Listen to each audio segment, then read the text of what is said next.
Hey everyone, what's going on? Welcome to a new episode of the Genesys Cloud Community's Q&A show, the show where we answer your pressing questions from the Genesys Cloud online community. My name is Matt Lawson. I'm your online community manager, and today we've got some icons of the Q&A show coming back to answer your questions. We've got Maisey Harris, we've got George Ganal, and we've got the one and only Sam Johnston. So, all that being said, it's an action-packed episode. Maisey's going to show us a new feature. Sam's going to walk through a really cool free app in the App Foundry. And George, well, you never know what George will get into, but you know it'll be fun and probably educational. Let's get started and welcome Maisey back to the show. Maisey, how are you? Maisey, welcome back to the show. How are you? I'm great. How are you? Good. I'm doing well. It's been, I guess, about a year since you were last on the show. Time flies when you're quarantined. But really good to see you. What have you been up to in the meantime?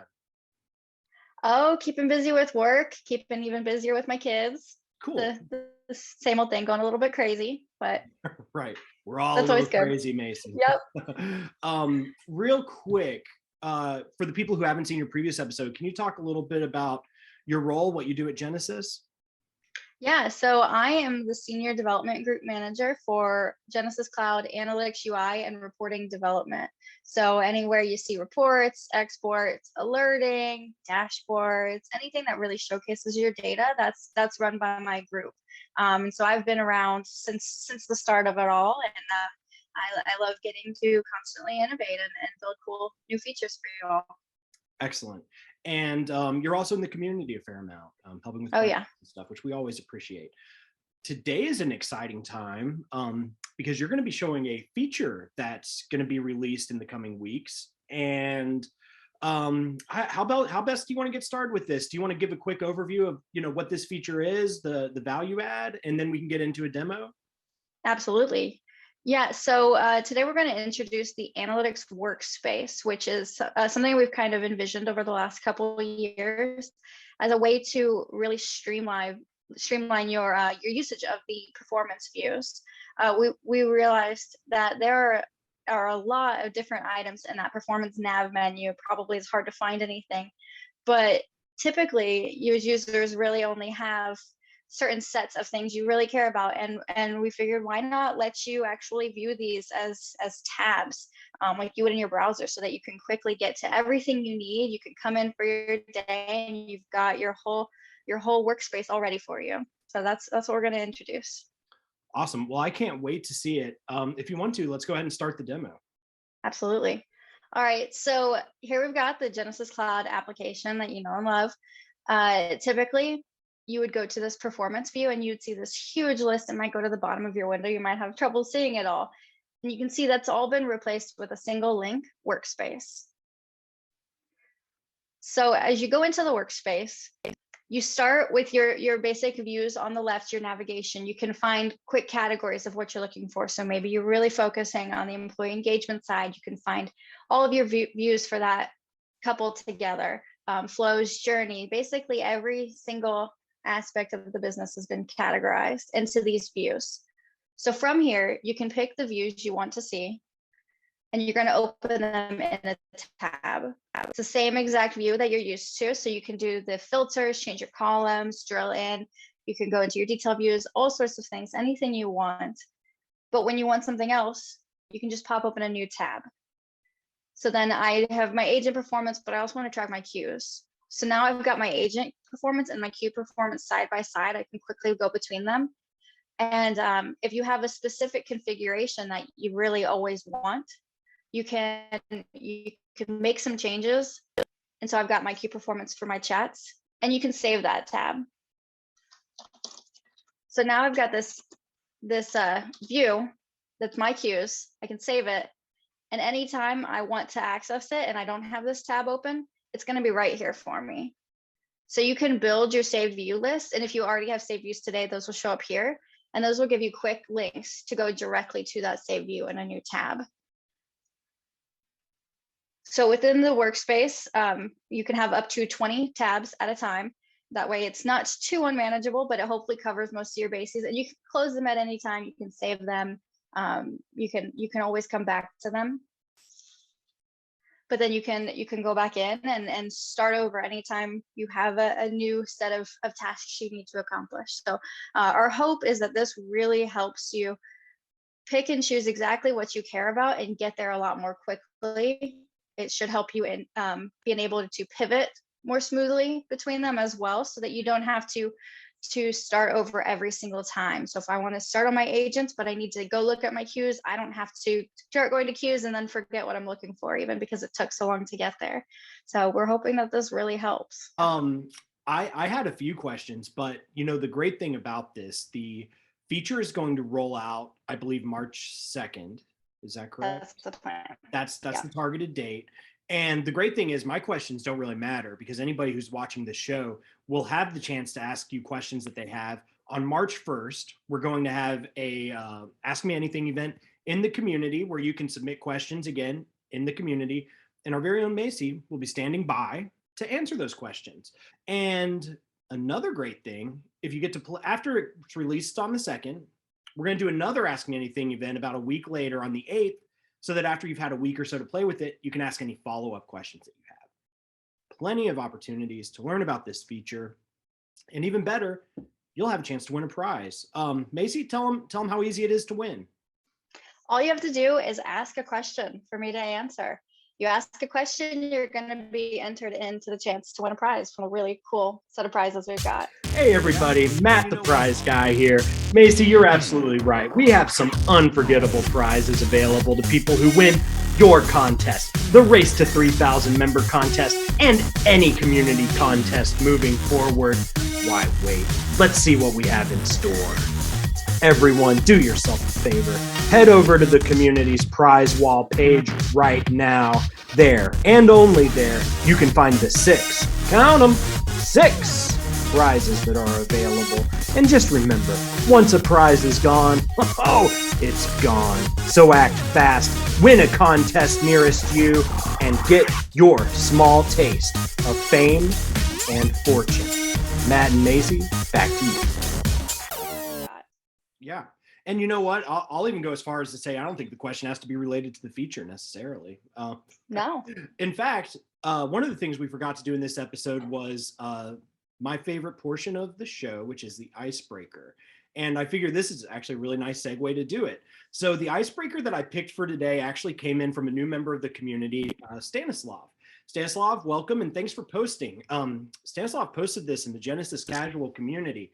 So anybody who is watching, please go in, give Stanislav an answer. He asked a really fun question. He wanted people to share your best and funniest life hacks. He writes, hardships are something we get in small doses throughout our lives, and everyone has their own tricks, their own cheat codes for making it out of daily troubles. Last week, he was doing some research and he came up with a list, and I think he had some friends provide some as well. So here's some examples that he gave, and one of them I really relate to. The first is, if you want someone out of your life, loan them money. I don't know how much I agree with that. I've luckily, I think, been paid back most of the time. I do love this one, though. Drink more water. And I'll add to it, just for my mom, who is always big on this, eat more fiber. That was a big one in our household. Another one that I thought was really interesting: if you need it, buy it. If you don't, don't. I might actually take that one to task, but a lot of these are really good. Maisey, at this point, I'd like to turn the stage over to you. Do you have any interesting life hacks that come to your mind? So the thing I think of as an employee, but even more so as a mom of small children, is pick your battles. If a problem is a small problem, it's not worth you worrying about it. It's not worth getting so frustrated for hours over something that was really tiny. And that's kind of saved my anxiety level, especially in a pandemic when I can't escape my kids for a little bit of time during the day. So, and it applies to work too. You have something that's a little bit frustrating. It's not really a big problem. Try to let it go. It's going to help you a lot more in the day. You can kind of just move on quickly. I think it's really funny you said that, because I asked my wife this question and her immediate response was, this too shall pass. Yes, that is perfect. Yep. Maisey, thank you so much again for being on the show. Great news. Our time with you has passed, but only for now. We'll be seeing you in the community for those AMAs that are coming up and the chance to win a cool prize. So thank you for doing the demo, and I can't wait to talk to you soon. Thank you. I hope we get some good questions. Yeah, me too. Always great catching up with Maisey. I think we need to have her on the show more than once a year. Maybe that's just me. That being said, let's get to some recurring guests that are on the show now. The above average Joes, straight from your professional services department. Let's welcome Sam and George back to the program. Let's kick things off with Sam. Sam, how are you? I'm great. Thanks for having me. Nice to see we matched shirts today. Let's see here. So to set the stage, the above average Joes are members of our professional services team, and they have generously volunteered to come onto the community and answer some questions that have not been answered just yet, or at least you want to shine some more light on the answers that have been provided. But first, I want to have a little bit of fun. In the Genesys Casual community, we had a customer write in and they wanted to know about life hacks. You and I have talked about this question a little bit before recording, but go ahead. What are the life hacks that you would like to share? Yeah, I would say that whenever I'm out and about, meet someone new, don't really want to talk to them, maybe kind of preoccupied with something else. Great conversation under just say that I work in IT. Always does the trick. That's kind of amazing. My wife is a biostatistician, so I've actually seen your approach work in my own life. And so yeah, I like that. And my advice was kind of the opposite, never turn down an interesting conversation. So I think I think we're the perfect yin and yang here, and maybe Stanislav can find some help in that. But to get back to what we wanted to do on this show originally, let's get to a technical question that you wanted to talk about. This one that you picked is a bit of an odd duck because it actually came in 4 years ago at this point, originally. And what's been really funny is nothing in the community ever goes away. And this one has found some new lifeblood thanks to a new partner, I believe, who is in the community. And actually, I think Patrick did a good job of summing up what you wanted to get into today. So Patrick tried to clarify that the partner's end goal is to get a list of users independent of status that are logged into a specific queue at a specific moment in time. And then the partner clarified, yes, that's exactly what they are trying to do. And wouldn't you know it, Sam is here to shine a light on how this may be possible, or at least one way to do it. Sam, take it away.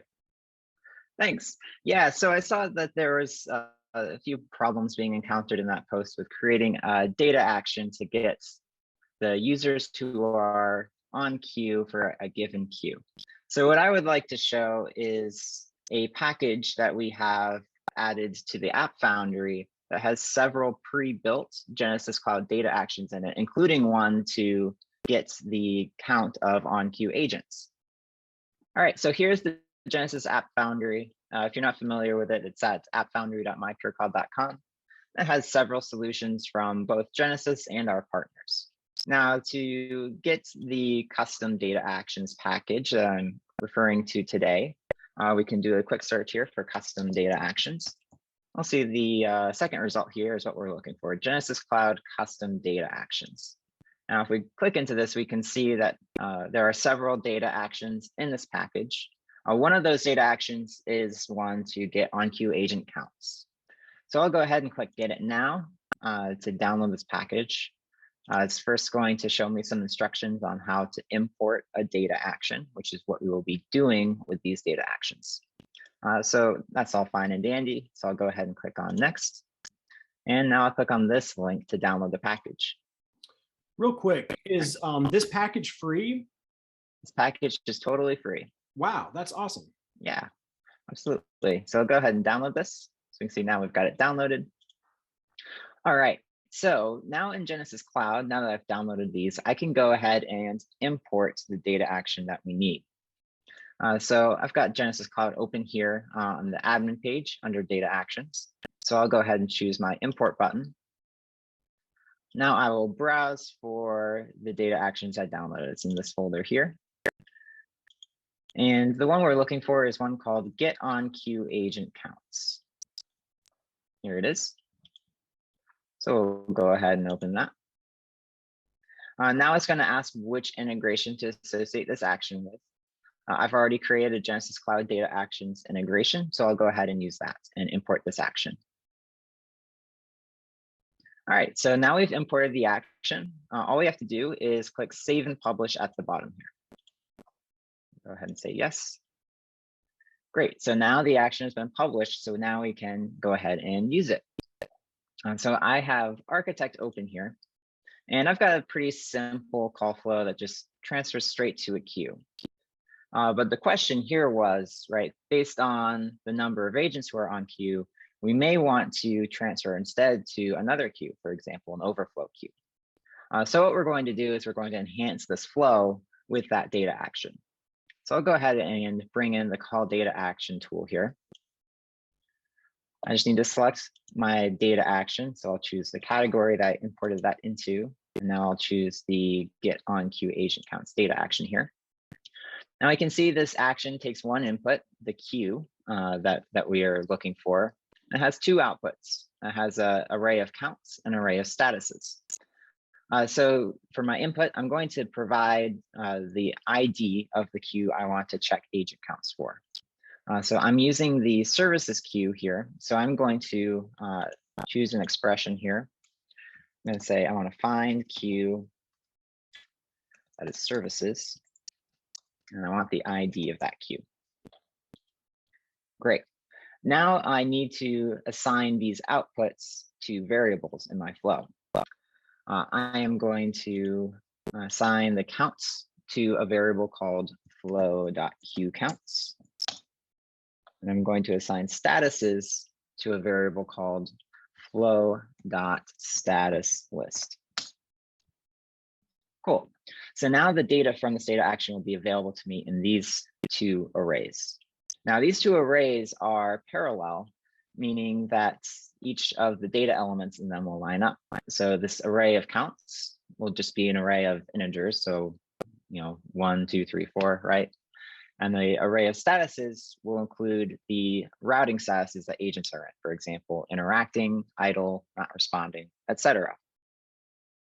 Now, the question was just to find any agents on queue regardless of their routing status. So that's what we'll do here.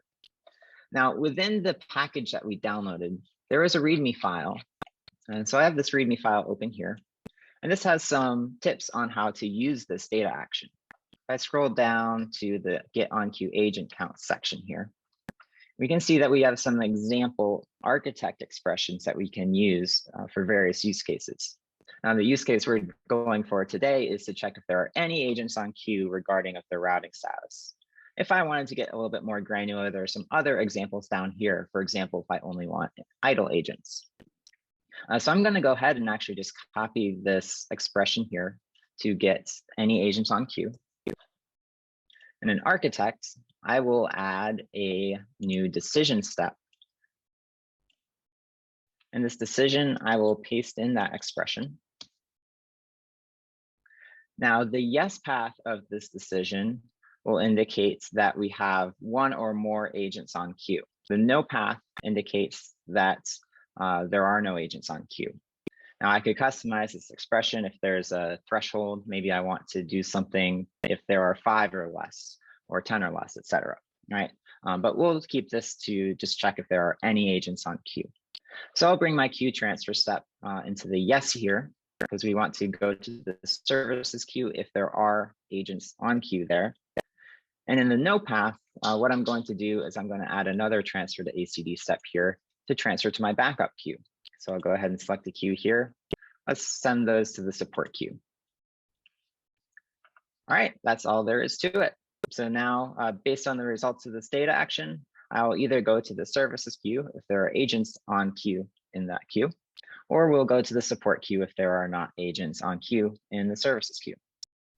Thanks for answering that question. I'm sure it's a thread that's 4 years old, probably has a lot of people attached to it. Hopefully they'll find it helpful. Sam, thanks for coming by. Hope to see you again on a future episode. Yeah, thanks for having me. My pleasure. All right, let's check in with George and see what's going on in his world. George, welcome to the show. Matt.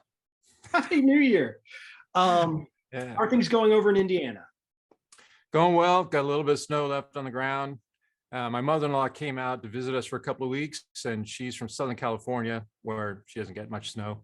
So she was real happy to get a good Indiana snow. She went out, built a snowman, all that kind of stuff. It was just a lot of fun. So she built the snowman, no snow angels though.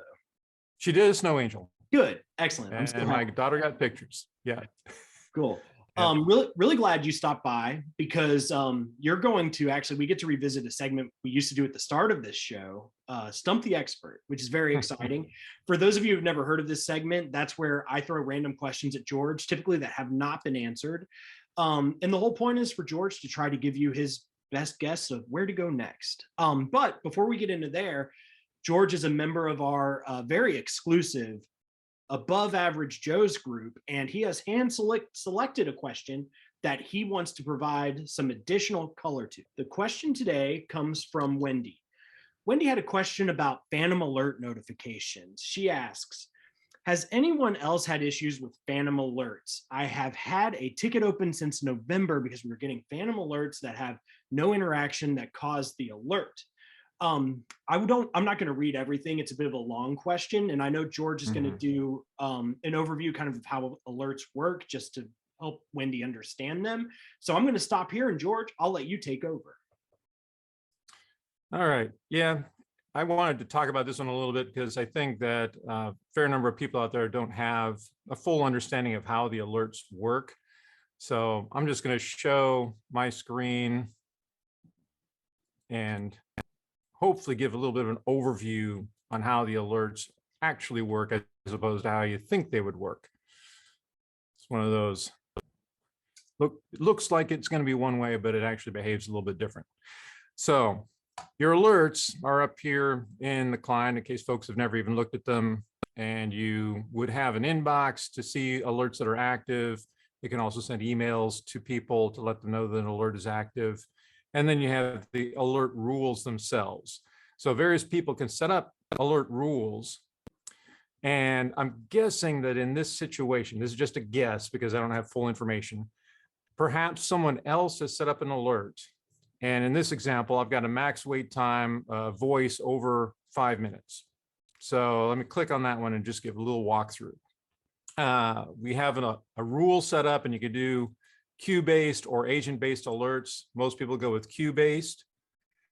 In this case, I've got a customer service queue, and my alert rule is maximum wait time, and I chose voice greater than 300 seconds, so greater than 5 minutes. The way this one works is it's going to wait for that condition to exist. And the first time that condition exists in that queue, it's going to send an alert. The alerts and where to send them is down below. We've got the choice of SMS if you actually have that set up on your system, or just an email. And you choose the users you want to notify. So in here, I've actually got 2 users with my own name. I've got 2 different email addresses. I've got the administrator of my system. I can click in there and you can just search through and pick any user in your organization. You can't just put in an email address. You cannot send them to somebody outside the org, but within the organization, you pick users to get the alerts. So I'm guessing that in this case, someone else has set up an alert with this particular customer receiving the alert through email. So that's one thing. So she may not have set up the alert herself, but someone else may have set it up for her. And the reason I say that is because once an alert is set up, so I've got the rules, I've got the alerts.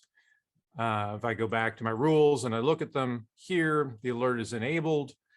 And like I said, the first time this alert threshold is reached, it's going to send out the alert.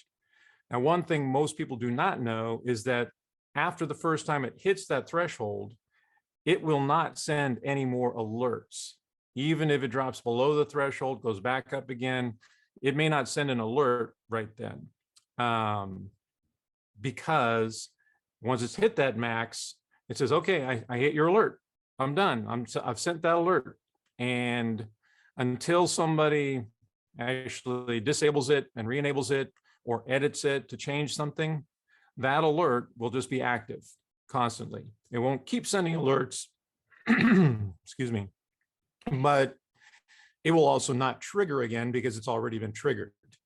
So alerts are kind of one time until somebody goes back, disables, re-enables, or edits it.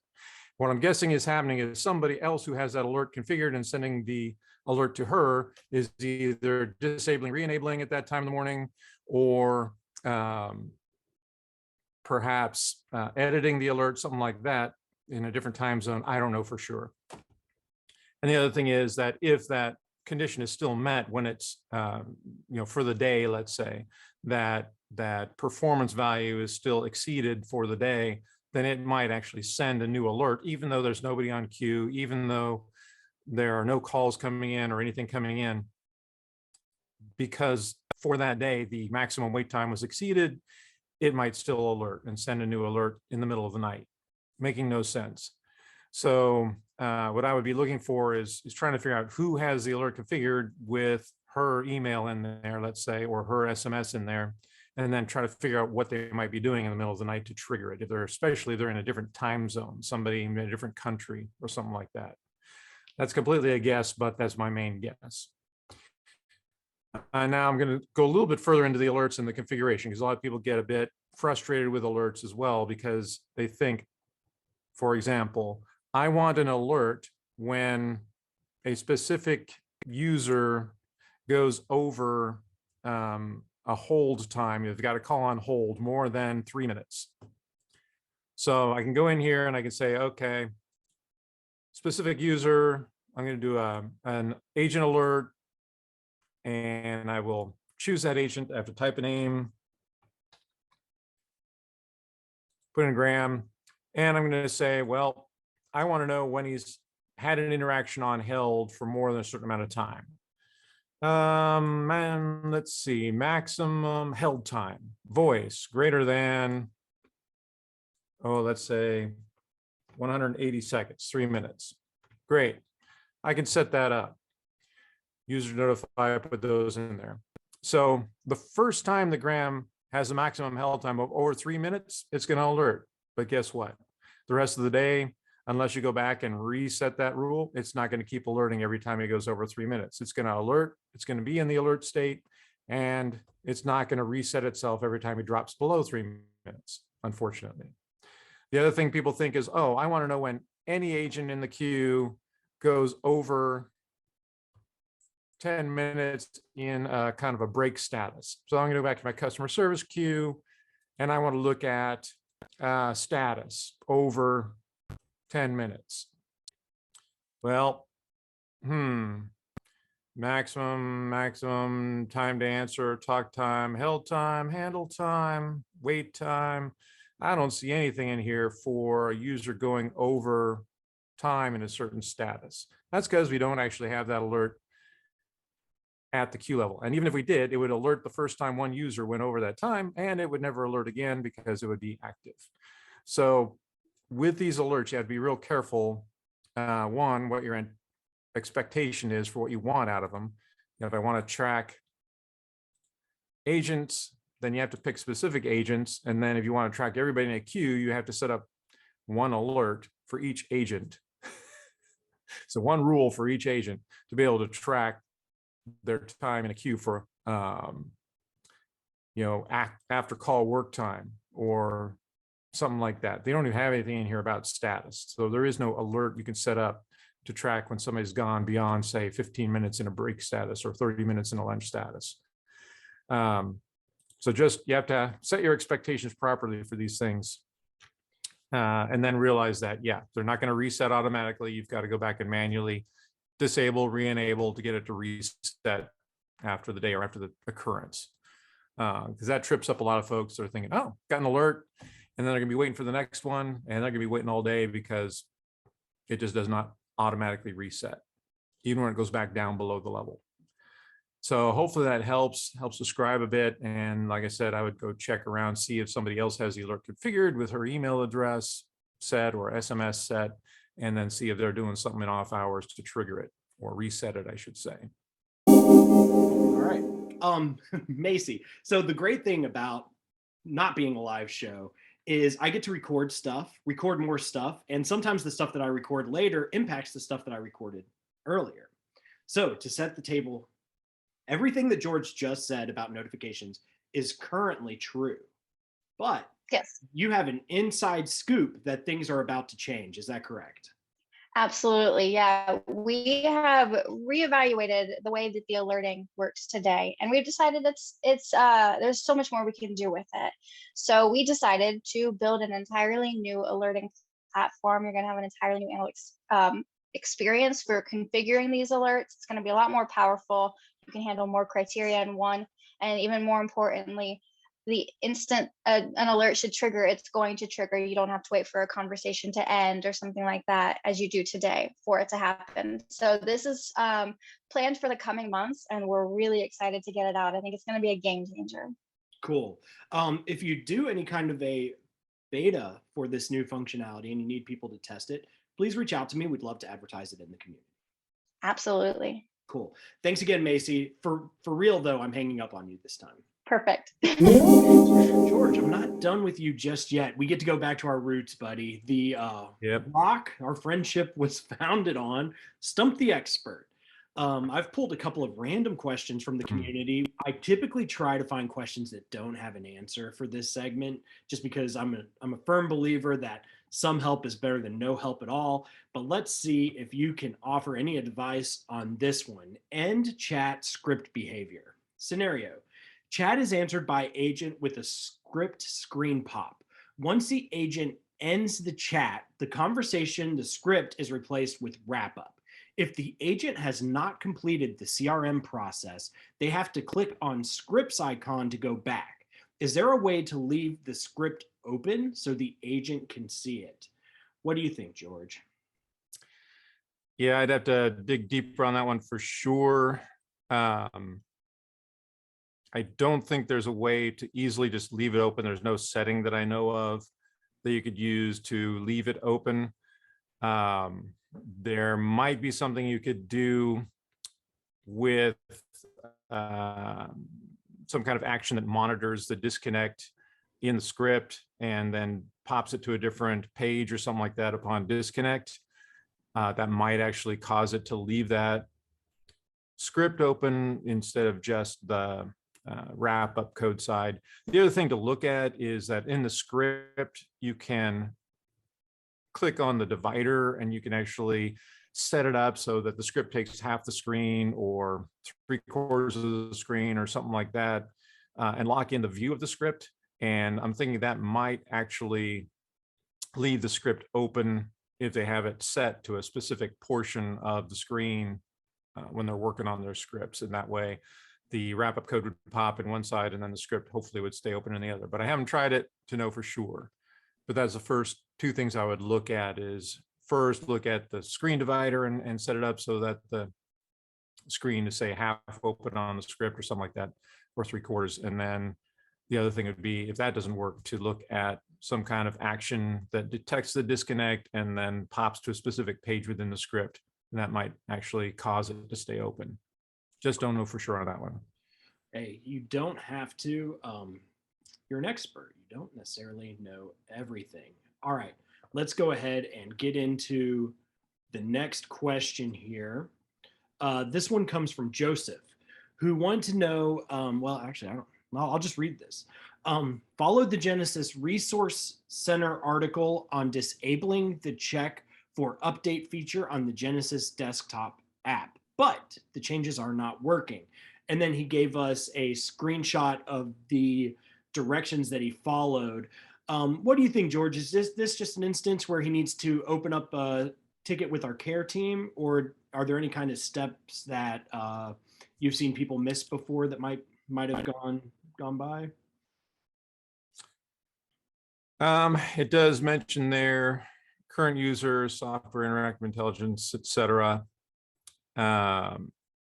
So I would have to triple check on the exact location, make sure they hadn't changed anything. But since it's not working the way it says here, if everything is set up exactly like that, I mean, he doesn't have a screenshot in here, so I can't see for sure what he has the settings as in his app.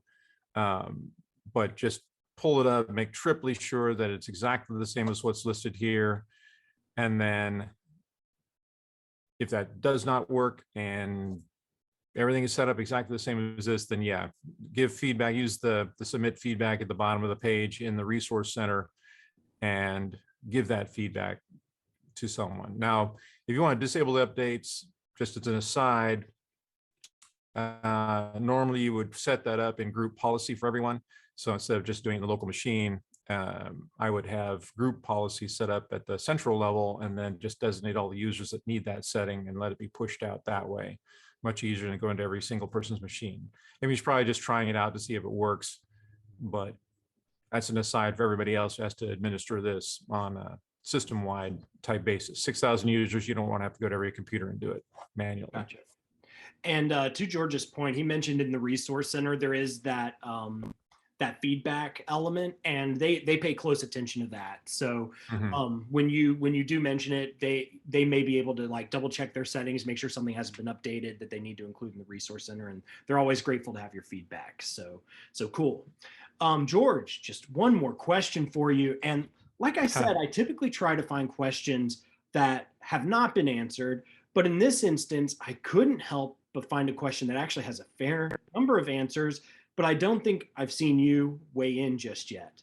I'm talking, of course, about the race to 3,000 members in the Genesys Cloud community. So for those of you who are unaware or uninitiated, the Genesys Cloud community has a contest right now where we're letting people guess what day we will hit 3,000 members. George, I don't think I've seen a reply from you yet. You get to pick a single date out of the remaining dates that are available.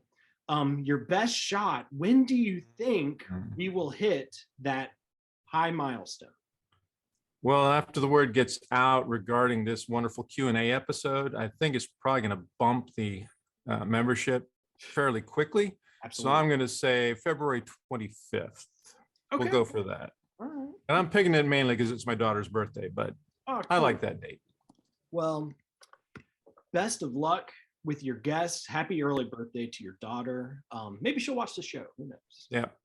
And that's a word to everybody. Now that you see the show, go out and tell everybody else to get on board and make sure we hit that date. Yes, thank you. Absolutely. And if you do win, George, just a reminder, you're going to get to be the first person to pick from the community's brand new prize wall, which is very exciting. And I promise you, there will be some pretty cool gifts involved. So a hat, maybe. Oh, that's an idea. I haven't worn a hat in a long time, but hey. Who has? I don't know if most people are wearing clothes these days. I don't even know if people remember. I used to bring crazy hats for Stump the Expert. It's true. George, thank you so much for your time as always. And I'll hopefully catch you on one of our next episodes. I sure hope so. Tell the rest of the Good talking to you, Matt. Good talking to you. Tell the rest of the Joes we said hello. Thanks for tuning in for this week's episode. We hope it was helpful and maybe a little bit entertaining. Each week, our host and experts review community discussions and debate what content to discuss, so your voice matters. Did we miss something? Do you have a question for the show? Let us know. Join the conversation at the Genesys online community. As a Genesys customer or partner, you can create an account.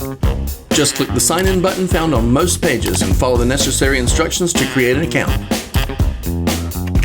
Also, feel free to email us at qashow@genesys.com. We'd love to hear from you. If this is your first episode, welcome. You can view our entire archives.